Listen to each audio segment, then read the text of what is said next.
Prime voice news में आपका स्वागत है। देखिए आज की बड़ी खबर। भारतीय युवा कांग्रेस के अध्यक्ष, हमारे संघर्षशील साथी राहुल गांधी जी का संदेश लेकर जो पूरे देश में एक नया बलबला, एक नया संघर्ष तैयार करने निकले, हमारे भाई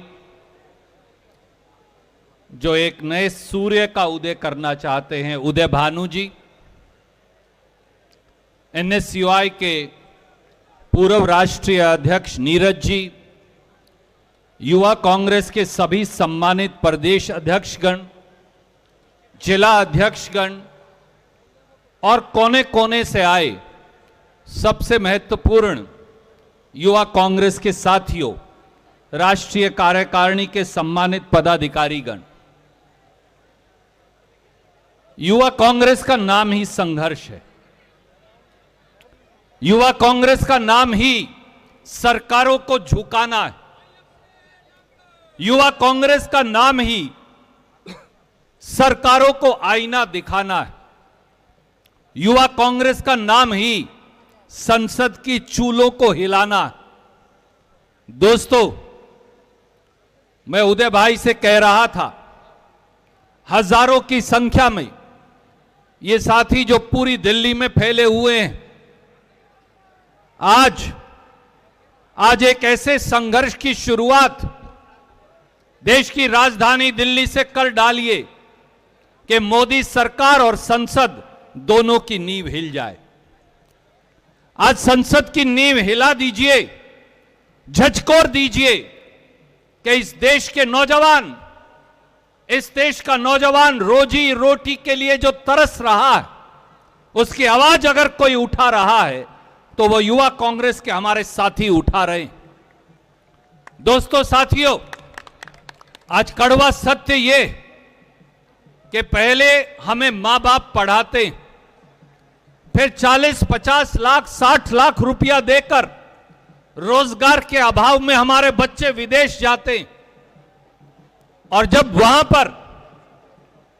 पर किसी बच्चे की मौत हो जाए, किसी बच्चे का एक्सीडेंट हो जाए, कोई नौजवान बीमार हो जाए, तो इस पूरे उत्तर भारत के लोग हर रोज ये देखते हैं कि फिर हम 40, 50, 60 लाख रुपया देकर अपने बच्चे की लाश को वापस लाते।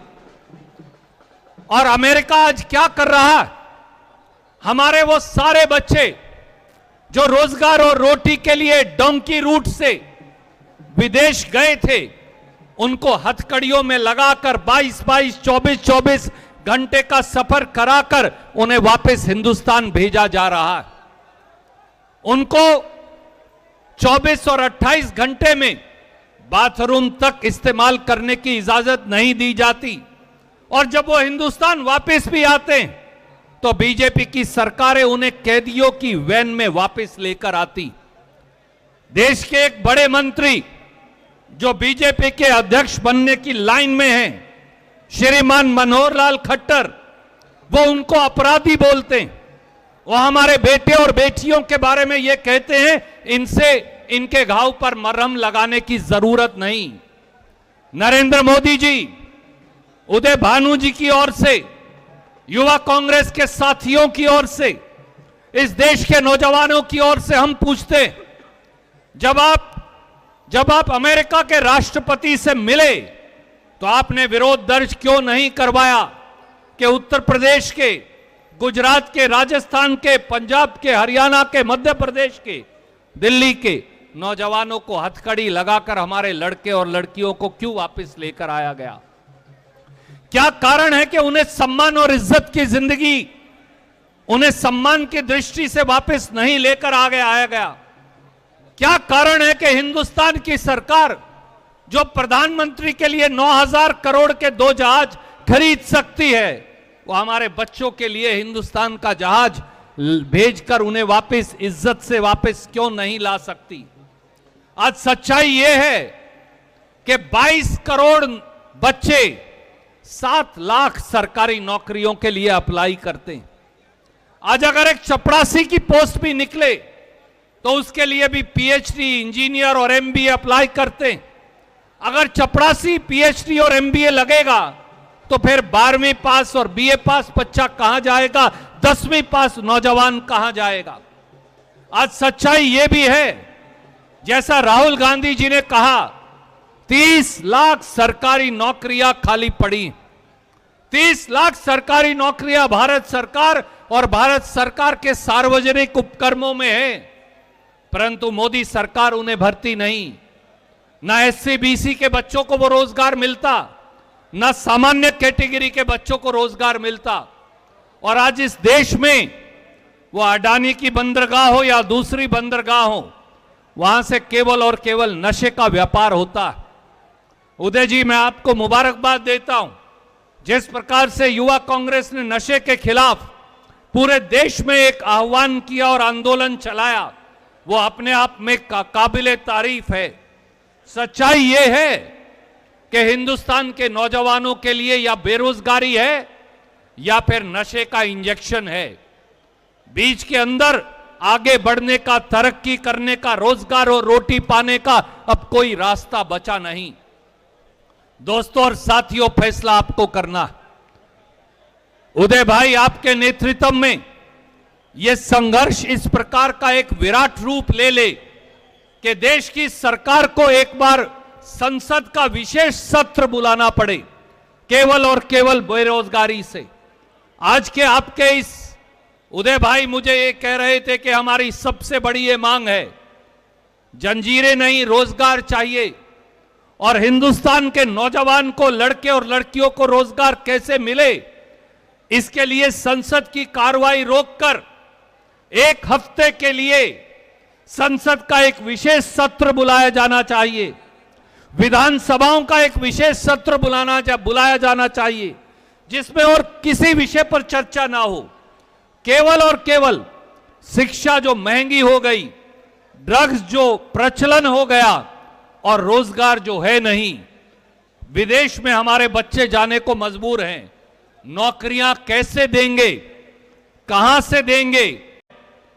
जंजीरें नहीं, रोजगार चाहिए। और हिंदुस्तान के नौजवान को, लड़के और लड़कियों को रोजगार कैसे मिले, इसके लिए संसद की कार्रवाई रोककर एक हफ्ते के लिए संसद का एक विशेष सत्र बुलाया जाना चाहिए।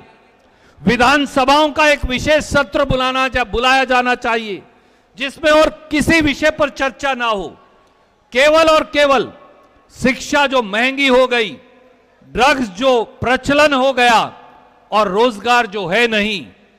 विदेश में हमारे बच्चे जाने को मजबूर हैं, नौकरियां कैसे देंगे, कहां से देंगे, किस प्रकार से देंगे और सरकार का कितना बजट रोजगार के अंदर दिया जाएगा, केवल इस पर चर्चा हो।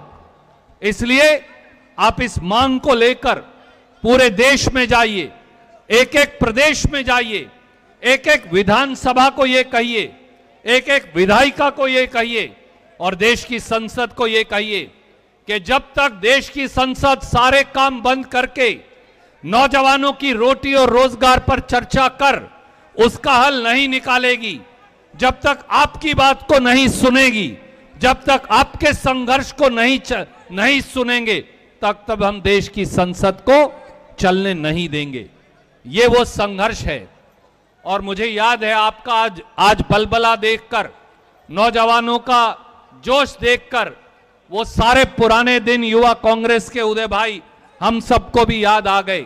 आपके पास एक परमानेंट साथी हैं विकी शर्मा, वो भी याद आ गए।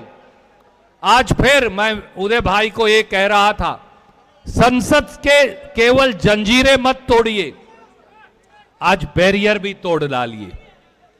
बताइए, आज बता दीजिए देश के सांसदों को, वो किसी भी राजनीतिक दलों से हो, कि राहुल गांधी जी के सिपाही, खड़गे जी के सिपाही आज देश की संसद पर दस्तखत देने आ पहुंचे हैं और जो उनका रास्ता रोकेगा वो रास्ता तोड़ दिया जाएगा, जो उनको रोकने का प्रयास करेगा वो रास्ता अलग कर दिया जाएगा।